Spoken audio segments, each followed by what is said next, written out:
Hello friends, the topic of this video is distributed data warehouse.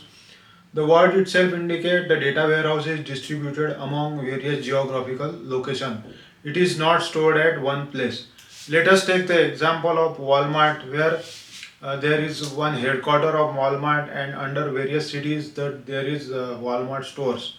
So all these Walmart stores are generating the data.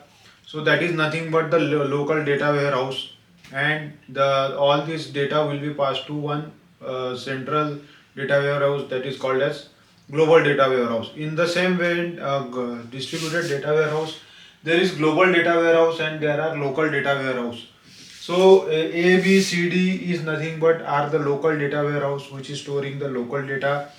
There is no relationship between A, B, C and D, and there is no replication of data between A, B, C and D. All these are autonomous, all these are working independently, and all these are connected to one global data warehouse. So all these data warehouse are sending the or passing the data to the global data warehouse, where global data warehouse is maintaining all the data. Now since A, B, C, D are independent, there is no relationship between the data. So there is no question of data inconsistency. They are working independently.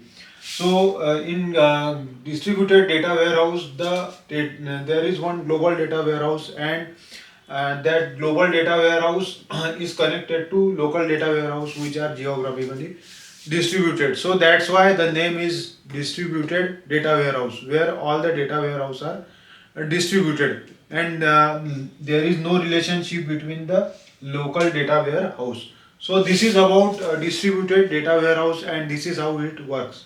So that's it for this video. If you like the video, then please subscribe, like and share. Thank you.